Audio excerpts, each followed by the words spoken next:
I was allowed to be possessed, and it was a part of my spiritual journey. I was allowed to be demonically possessed so that I could see how it feels from other people's perspective. And when I tell you, it was the most painful. I was the most tormented.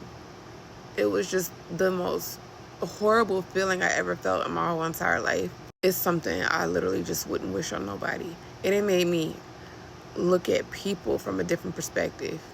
So people are so tormented by demons that they oftentimes they just give up because they can't take it no more. I got a chance to see what that feels like, to be tormented by demons. I mean, my head felt like it was about to explode. I was nauseated. I felt tired. And my head was hurting so bad. I was just like, I can't take it no more. I can't take it.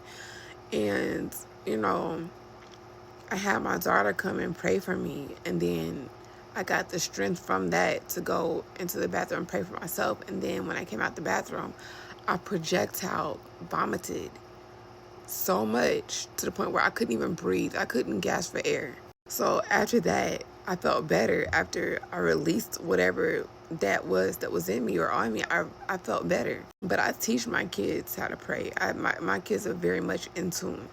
So anyways, after that, I got a different perspective about people like narcissists or just random people or beings or animals or whatever that are possessed by these entities. It made me feel so bad and so sorry for these people. I began to feel so bad for people once I knew what it was like to be tormented by demons, because what happens is people get so tired of being tormented by the demons that have a stronghold on them that they just give in just to make the misery stop. They give in to the demons to make the misery stop because they can't take it. But you have to fight, and then to see people that you love just not be able to fight or have the strength to fight because they're so tired of dealing with the strongholds on their lives is sad, because there's nothing that you can do about it. And oftentimes, if you try to even pray for those people, those demons will come and attack you. Don't ask me how I know.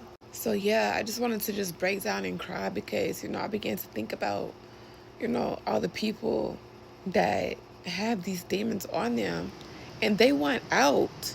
They want to feel free. They want out. But the demons just won't let them go. The demons won't let them be at peace.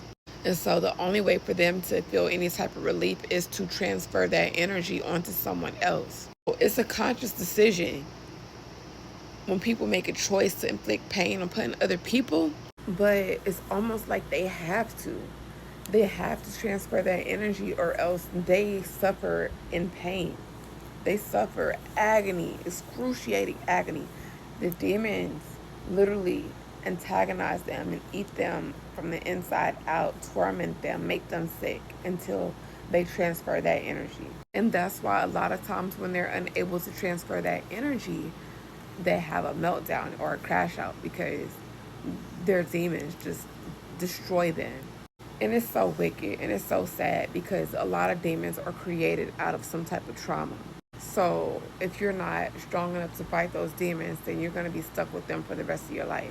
And then you're going to get more demons by inflicting pain and transferring that energy onto others. So if you want to free yourself from the bondage and stronghold of these demons that are tormenting you day in and day out, you gotta allow yourself to feel that pain. You have to go through the dark night of the soul. You have to go through the ego death.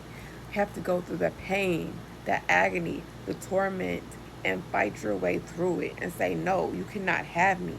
And the sad part about it is sometimes people get taken out by these entities because they simply just, their vessel is not strong enough to fight it.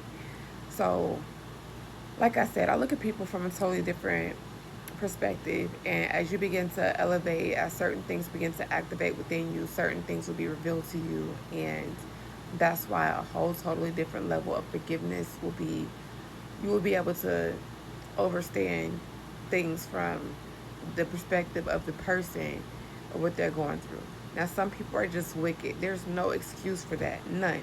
But you have to realize at some point that person, that person was a pure soul. That person became a monster through trauma, because what happens is demons latch onto our trauma and they feed off of that trauma until we decide to take our lives back.